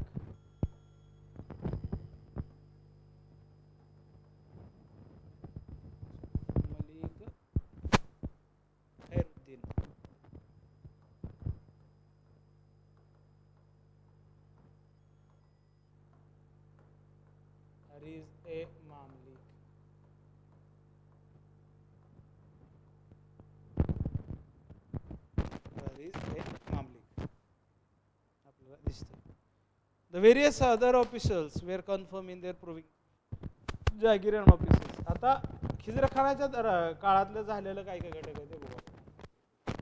कोणी बघितलं खिजरखानात एक्सपिडिशन्स बघूयात बघा. क्रोनॉलॉजिकल ऑर्डर इथं तुम्हाला लिहून दिलेले आहेत, ते लिहून घ्या. त्यातनं प्रश्न विचारले जातील. अपॉइंटमेंट्स पण आपण बघितल्या, काय काय अपॉइंटमेंट्स होत्या किंवा कशा पद्धतीनं ते प्रशासन वर्कआउट होत होतं तेही पाहिलं. Hindus of the Doab and Katehar did not pay their tributes and consequently. Katehar आणि दुआबमध्ये जे हिंदू होते त्यांना ट्रिब्यूटच देत नव्हते, त्याच्यामुळे त्यांच्यावर एक्सपिडिशन करणं हे त्या ठिकाणी बरोबर असण्याचा भाग होता. 1414 मध्ये army was sent under Tajul Mulk to reduce the obedience Harsingh. The rebellion of Raja of Katihar. The Raja ran away to the forest, but ultimately he was compelled to surrender. Also given undertaking to pay tribute in future. त्याला काय जंगलातनं पकडून आणलं किंवा त्याला surrender किंवा शरणागती पत्करायचा भाग पडला आणि त्याला सांगितलं की इथून तो नियमित पद्धतीनं काय देणार, ट्रिब्यूट देणार. ट्रिब्यूट द्यायला नियमितपणे भाग पाडला. Khizr Khan as their master is rightly pointed out that Chronicle of Sayyid are chiefly a history of expedition at this nature. वेगळा मोहिमांचा इतिहास आपल्याला त्या ठिकाणी म्हणता येईल. Khizr Khan was the most powerful ruler of house. Influence and dignity which decayed with great rapidly. Even in region, military force was a normal means of collecting the revenue.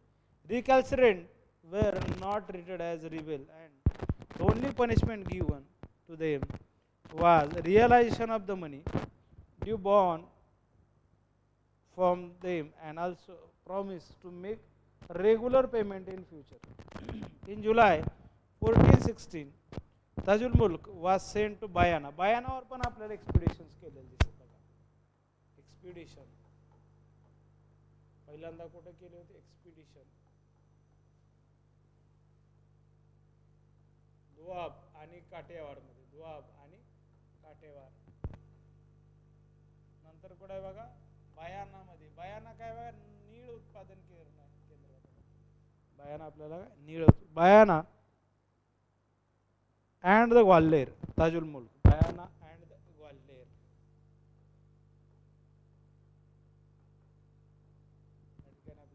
मोहीम राबवलेली दिसते. Not to conquer, but merely to realize the equivalent of the tribute which should have been paid otherwise. This was done by plundering at random the unfortunate cultivator. In 1418, 1418 ला काय आहे बघा, 1418 कुठल्या ठिकाणी आहे बघा परत, हरसिंग ऑफ कटेहार. कटेहार कटेहार त्यानं काय केलं, हरसिंग त्याचं त्यानं रिबेल केलं या सुलतानाच्या विरुद्ध. He was completely defeated by Tajul Mulk. He was pursued into the hills of the Kumaon. While Tajul Mulk failed to capture him, he plundered the people amongst whom Harsing had taken shelter. ज्या लोकांनी हरसिंगकडे आश्रय घेतला त्या सगळ्यांना त्यानं लुटलं. From कटेहार Tajul मुल्क March two इटावह, आणि त्यामध्ये खिजर खान बदाऊनलाही आपलं 6 महिने, बट फेल टू कॅप्चर. बदाऊनलाही त्यानं मोहीम राबवली, बदाऊन घेताना अपयशी ठरलेला दिसतो. 1416 ला conspiracy to which Mahad Khan was a party. The leading conspirator Quam ul Mulk or Ikhtiar Khan were put to death. 1420 ला त्यानं कोळी आणि इटावाला कोईल आणि इटावालाही पाठवलेलं दिसतो. 1420 ला कोईल इटावाहाला एक्सपिडिशन. इटावाहा यूपी मधलं ठिकाण. इटावाहा यूपी मधलं ठिकाण आहे बघा. Raja Sargar was besieged in his forties, but without success. The inhabitation of the country were plundered as usual. Sarwar brought peace by making a promise to pay the tribute regularly in future. Tajul Mulk also plundered Chandwad and invaded the Katihar. Chandwad पण आपल्याला Battle of Chandwad आपण पाहिलेलंच आहे बघा. Battle of Chandwad we have studied this. Malik Tughan revolted and march the Jalandhar. या पद्धतीने आपल्याला या वेगळ्या प्रकारचे एक्सपिडिशन दिसतात.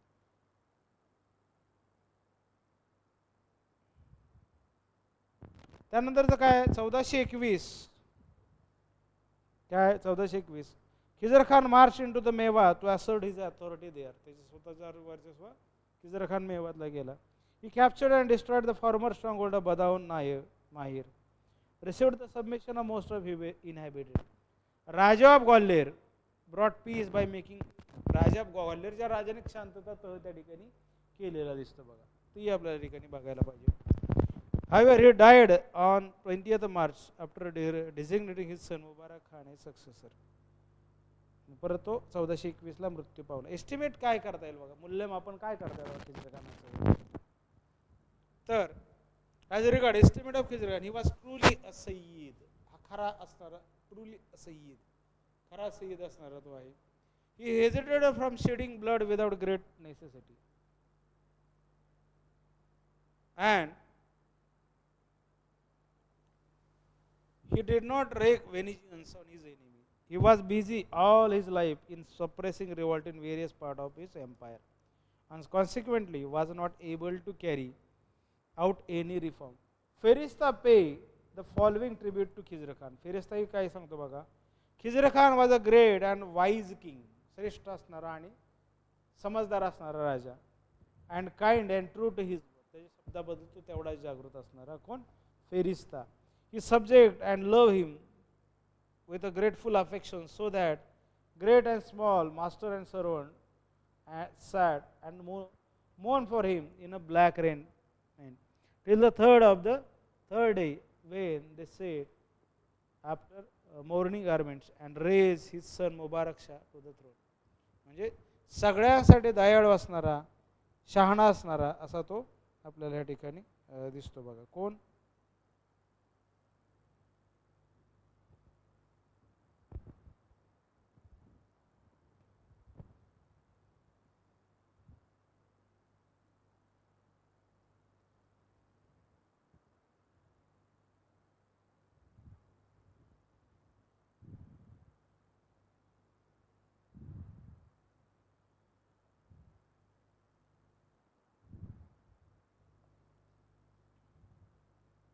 त्याला तर काय, professor K Nizami says Khizr Khan was very capable.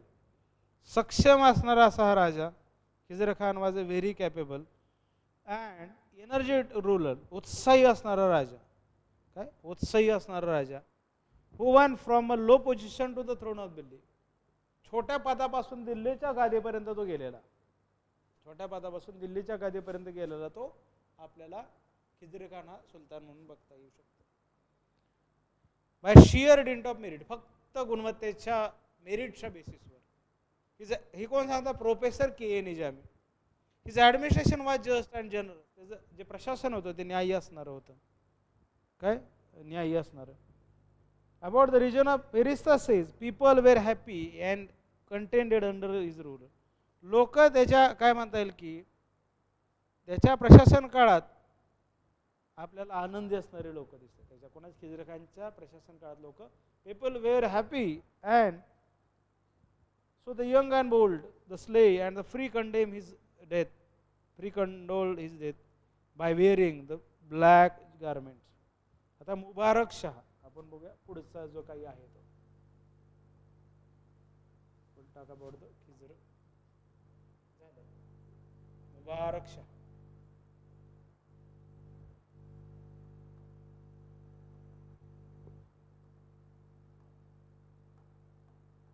सांगा बघू. 1421 ते मुबारक शाह 1421 ते 1434 AD.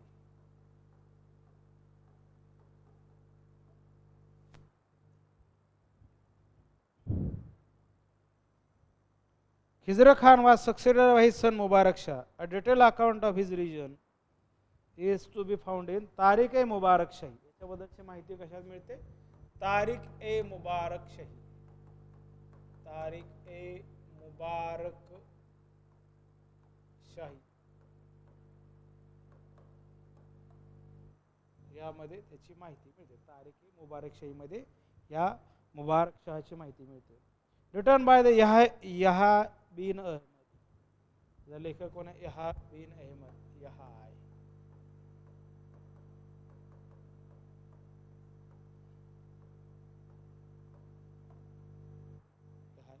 Bin Ahmad. There were rebellion in all part of the empire. Punitive expedition had to be undertaken to suppress them. Mubarak Shah did find it necessary to regard the successor of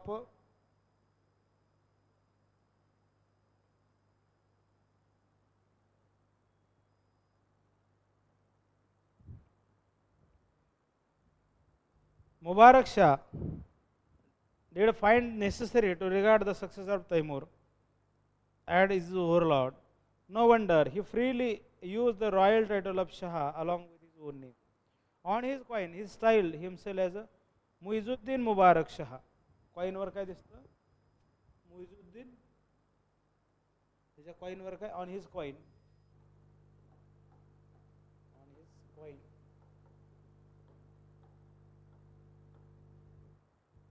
काय दिलं त्यानं? Muizuddin. Muizuddin.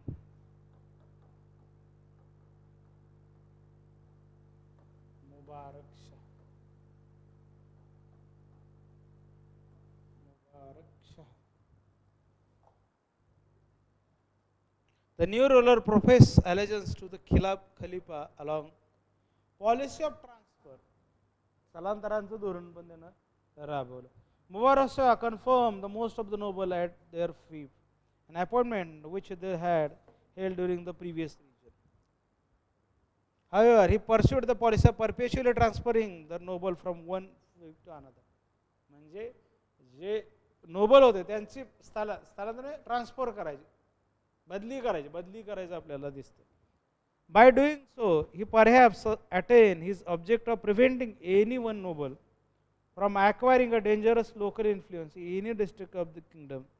However, this was achieved at the cost of efficient administration. This also made the noble discontented. This policy was partly responsible for his murder. त्याच्या ह्या धोरणामुळेच त्याची हत्या करण्यात आलेली दिसते. कोणाची? जो काही या ठिकाणचा नोबल दुसरीकडे स्थलांतर करायचा किंवा त्याची बदली करायची, या बदलीतनं काही वैमनस्य निर्माण झालं याच्यामधनं आणि त्याची मर्डर झाला. The region of Mubarak Shah was distributed as the activate of Jashrath Khokar. It is stated in the Tariq Mubarak Shah. तारीख मुबारक हे पुस्तकाचं नाव लक्षात ठेवा. तो मुबारक शाह बद्दल सांगतो. Jashrath Khokar was an important rustic and intoxicated with victory and elated with the strength of his forces. He began to have vision about the Delhi when he heard of the death of Khizr Khan. He passed the river Bias and the Satlas with a body of horse and foot and attacked by the Rami Kamaluddin Talwandi. There was unable to, यामध्ये काय त्यातले असणारे जसरत खोकर, Muhammad Khan, governor of Bayana, revolted but he was suppressed. काय जौनपूरचा जो आहे त्यांना जे बंड केलं, जौनपूरचा कोण आहे बघा, जौनपूरचा कोण आहे बघा, Muhammad Khan.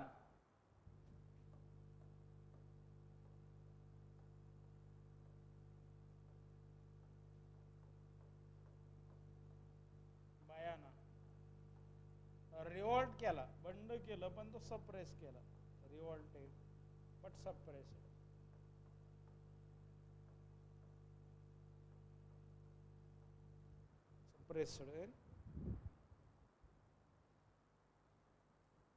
March against Kalpi at the head of the considerable army. Ibrahim Sharki marched against. His brother marched into Itabaha. Mubarak Shah sent his forces against the ruler of Jaunpur. Jaunpurच्या त्या राजाच्या विरुद्ध आपल्याला पाठवलेलं दिसतं. As neither party was anxious to risk a battle, this operation were confined to the cut post for the same. In April 1428, Ibrahim Shiraz drew up his army for the battle at Mubarak Shah deputed his noble to lead his army into the battlefield. The two armies fought with moderate zeal and without any decisive result from midday until sunset, when reached entire to its own camp. On the next day, Ibrahim Sharki retreated toward the Jaunpur. He was followed from some distance, but Mubarak Shah ordered the pursuit to be stopped. A river of Pollard पौलाड, revolt of पौलाड पण ह्या काळातला महत्वाचा आहे. रिव्हॉल्ट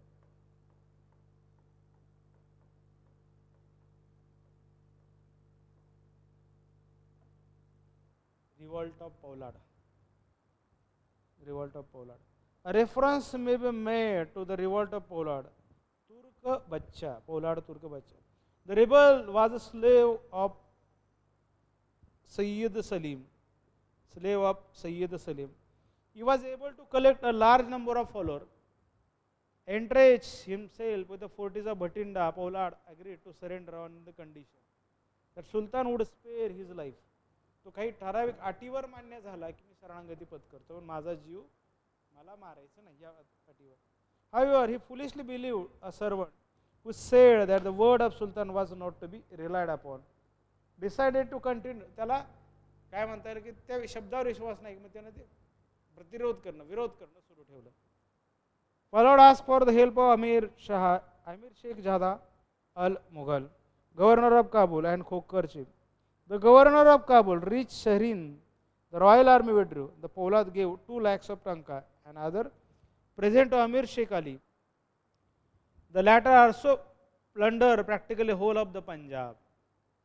He got a year revenue from the Malik Sikandar and proceeded toward Dipalpur. Neighborhood of the Multan was plundered. मग त्यामध्ये आपल्याला काय 1432ला Mubarak Shah इन्व्हेडेड Mewat and where Jalal Khan had revolted once again. मेवातला 1400 काय म्हणता येईल की 32ला त्यानं बंड शमवण्यासाठी आपल्याला काय म्हणता येईल मोहीम राबवली. He drew him from one stronghold to the another and other. Murder आपल्याला याचं झालेलं दिसतं. The murder of Mubarak Shah. Why was the murder of Mubarak Shah was happened? का झाला असावा? What is the reason? Reason काय असू शकतं बघा. What was the reason? Murder का झाला असावा सांगितलं होतं बघा मी. का झाला असावा?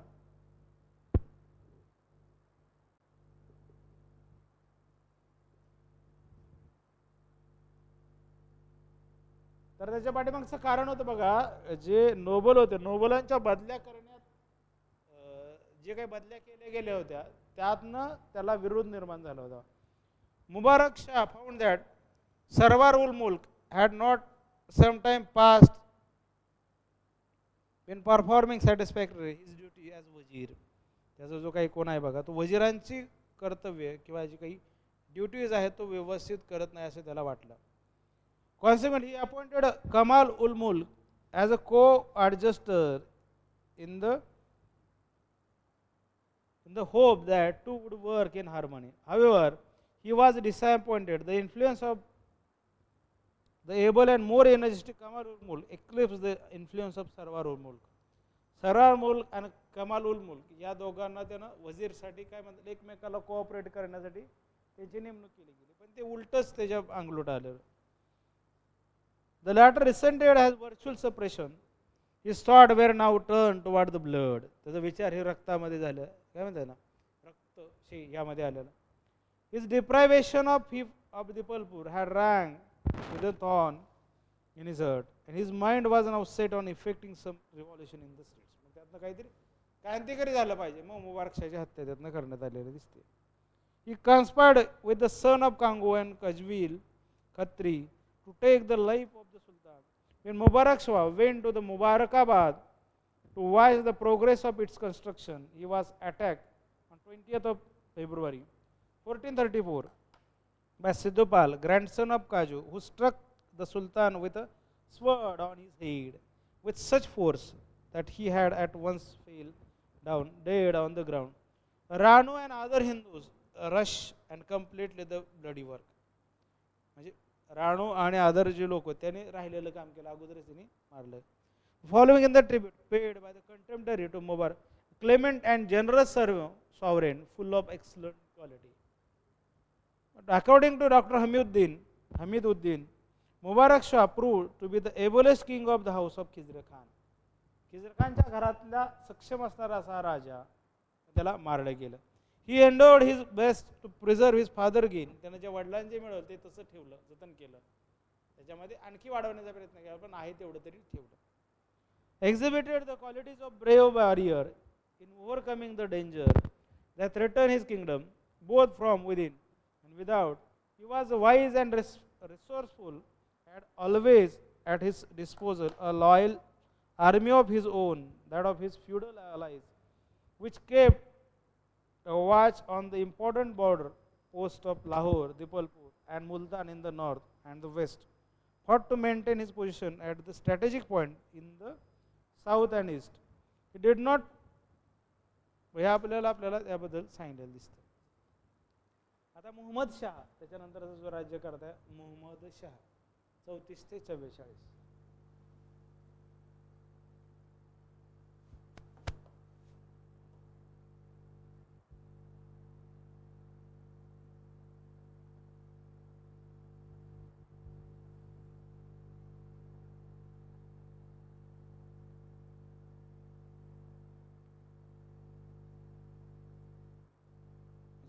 सय्यद घराण्याचं आपलं संपल आहे बरोबर.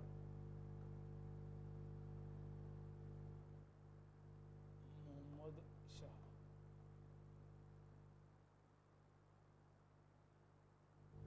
शाहचा काय कालखंड आहे बघा 34 ते 44. 1434 ते 1444 AD.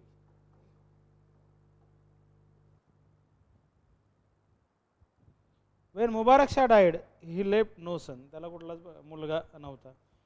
The noble put on the throne Muhammad Shah, who was the son of his brother. त्याच्या भावाच्या मुलाला त्यांनी गादीवर बसवलं. कोण? Muhammad Shah. It is true that complicity of Sarwar ul Mulk in the murder of Mubarak Shah was well known. Sarwar ul Mulk जो वजीर होता त्याला कुवार उल मुल्क त्याला त्याच्याबरोबर सपोर्टिव्ह आणखी एक आणला. त्यातनं कुमाल उल मुल्क त्यानं काय झालं की चांगलं काम केलं, पण त्यातनं हा दुःखी झाला. कुठला? Sarwar ul Mulk. But it is not possible to take any action against him. He was too powerful to be touch. म्हणजे ज्यानं हत्या केली मुबारक शाहची त्याला कुठल्याच प्रकारचा हात लावता आला नाही किंवा कुठल्याच प्रकारे त्याला शिक्षा देता आली नाही. Although he was suspected of the design on the throne, it was found necessary to confirm him in his office. He received the title of Khan Jahan. His accomplishments also were rewarded. Sarwar ul Mulk, with a view to intimidating his rival, executed on officers of high rank, imprison other. म्हणजे उच्च पदाचे त्यांना शिक्षा देणं, त्यांना वेगळ्या प्रकारच्या काय म्हणतात तुरुंगात टाकणं. He captured all the vacant fiefs in the kingdom and distributed them among his creatures. ज्या ठिकाणी ज्या महत्वाचे नोबेलचे पद होते त्यांना ते कॅप्चर केलं, त्या ठिकाणी आपली माणसं टाकली. त्यात कुठल्या ठिकाणी होतं बघा, Bayana, Amroha, okay, Narnaul, Guram. Some district in the Doab were granted to the सिंधारा. Sidhupal and their relatives who were personally concerned in the murder of the late king. Noble who still held their fief made preparation to the overthrow Sarwar ul Mulk, and the latter assembled an army to crush them. The rebel defeated the troops of Sarwar ul Mulk in a battle before the city of Delhi. 3 months of Sarwar ul Mulk discovered in the course of siege that the king was in sympathy with the Bigi Caesar and attempted to kill him. They also killed the son of Miran Sadr Sindhupal, burned himself and his family. Siddharam and other Khatris were captured alive and put to death. Siddharam and his family त्यांना पकडलं आणि हत्या केलेली दिसते. Okay? Up to the fan of Sarwar Mulk, Muhammad Shah had been the victim of factions, and Muhammad Shah काय म्हणतात वेगळ्या घटकांचा तो काही विक्टिम झाला. विक्टिम म्हणजे काय म्हणतात पीडित झाला. The sports of circumstances, however, he got an opportunity of proving his fitness to rule. He abused it so much that he lost the affection and confidence of who had freed him from the enemies. त्यानंतर असणारा राज्यकर्ता आहे बहलोल लोधीने सुद्धा attack आपल्याला केलं, rear guard, and got some plunder. This petty triumph of Bahlol was magnified into the victory over the armies of Malwa, and the Muhammad Shah honored him by the styling him as his son and conferred on him the title of Khane Khanam. Bahlul Lodi professed loyalty to Muhammad Shah. Bahlul Lodीची आपल्याला काय म्हणतात loyalty आपल्याला या मोहम्मद शाह सोबत असते. Later bestowed upon him Dipalpur and Lahore. Bahlul decided to attack Jasrat Khokar. आपल्याला बैलेलं आहे. आलम शाह नंतरचा काय Alam Shah last ruler of the these Sayyid dynasty 1444 ते 1451 AD. When Mubarak Shah died in 1444,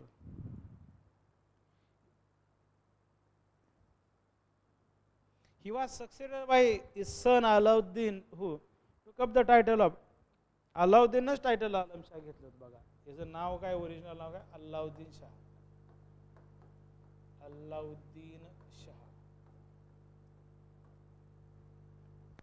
title काय घेतले आलम शाह नावाचं टायटल घेतलेलं आहे.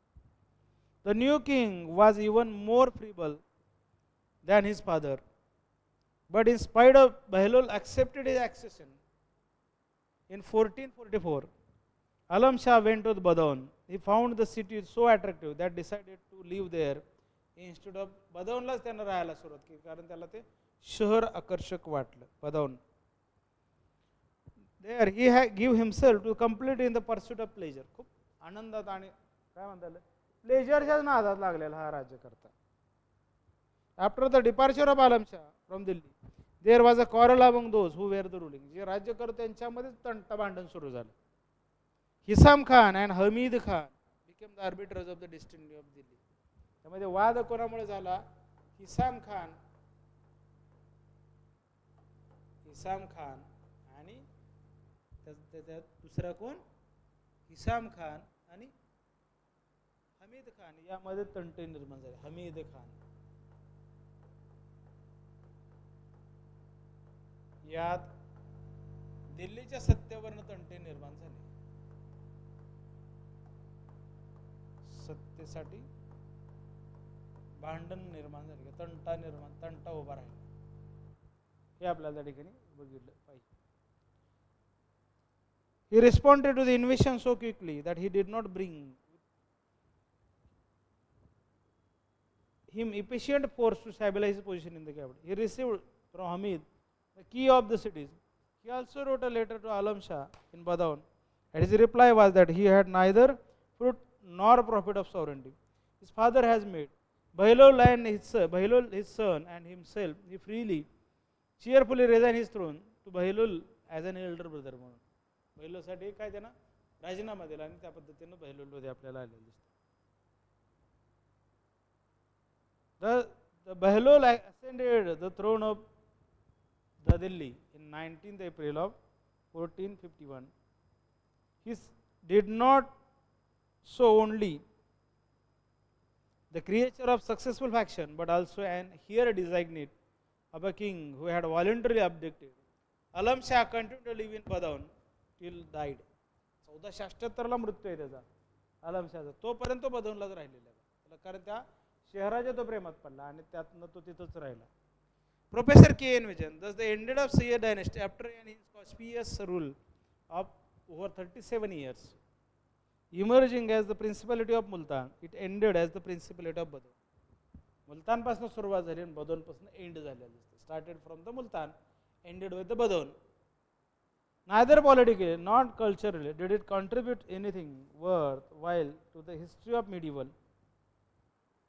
in India. It was, however, an inevitable stage in the process of dissolution and reconstruction of the Delhi Empire. यातनं आपल्याला या गोष्टी या ठिकाणी आलेल्या दिसतात. ईश्वरी प्रसादांचंही पुस्तक बघा, हिस्ट्री ऑफ मेडिवल इंडिया नावाचं पुस्तक ईश्वरी प्रसादांचं, ते सुद्धा पुस्तक एकदा बघून घ्या. आपल्याला Elliot and the Swan history of India is told by its own historian. Cambridge हिस्ट्रीचं बघा सर हेल्सली होग यांचंही पुस्तक आहे. आता उद्याच्या लेक्चर्समध्ये आपल्याला लोधी घराणं बघायचं बघा. What is mean by Lodhi dynasty and then the Mughal dynasty. Before that we will understand other important point also. Deccan सल्तनत पण आपल्याला बघायची आहे बघा. सुलतानशाहीच्या अखेर मग आपल्याला काय काय पद्धतीची आहे ती उद्या आपण बघूयात बघा. मग काय आणखी त्यात आलेलं आहे ते बघूयात बघा. ओके, त्या पद्धतीनं आपण आज या ठिकाणी सय्यद घराणं आपलं संपलेलं आहे. बरोबर, सय्यद घराणं आपण म्हणलेलं आहे.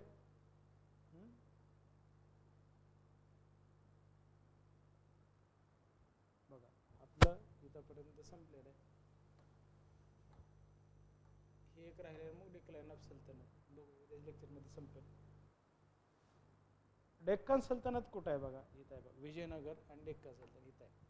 मग आपलं ते झाल्यानंतर बाबर आहे लगेच. बाबरचं किंवा मुघल साम्राज्याची स्थापना, Mughal empire, foundation of Mughal empire असं बघायचं आहे. बरोबर, foundation of Mughal empire. Babur बघू, अर्धे मुघल आहेत, हुमायून आहेत, नंतर सुरी, नंतर मग अकबर ते औरंगजेब, मग डिक्लाइन, नंतर मग आपल्याला लॅटर मुघल बघायचे आहेत. लॅटर मुघल झाले की नंतर विजयनगर आहे, मग बहामनीज आहेत, मग त्यातल्या त्यात डेक्कन सल्तनत, मग बिजापूर, गोलकोंडा, बिदर, बेरार आणि अहमदनगर, आणि त्यांचा उगम आणि विस्तार आणि त्याचबरोबर विघटन कसं झालेलं आहे ते बघायचं आहे. बरोबर, त्याचबरोबर आपलं ईस्टर्न गांग, पूर्वेकडले गांग घराणं बघायचं आहे. आणि त्याचबरोबर सूर्यवंशी, गजपतीचे सूर्यवंशी पण आपल्याला आणखी काही छोटे छोटे डायनेस्टी या ठिकाणी जे दिसतात तेही आपल्याला या ठिकाणी बघायचे आहेत. त्याच्यानंतर आपल्याला बघायचं आहे बघा Maratha empire, rise of Maratha and foundation of Swaraj by Shivaji. It is expansion under the Peshwas, the Mughal, the Maratha relations, Maratha confederacy and causes of the decline. मराठ्यांच्या ऱ्हासाची काय कारण आहेत बघायचे. मग आपल्याला पुढचा जो घटक आहे तो आहे बघा, काय घटक आहे तो, पॉलिटिकल झालेलं, नंतर काय प्रशासकीय आणि इकॉनॉमी घटक बघायचे. ते ऑलरेडी आपण बघूया. ॲडमिनिस्ट्रेशन आणि इकॉनॉमी, शेअर्सचं ॲडमिनिस्ट्रेशन, काय डेक्कनमधलं ॲडमिनिस्ट्रेशन, यामध्ये सगळं दिलेलं बघा.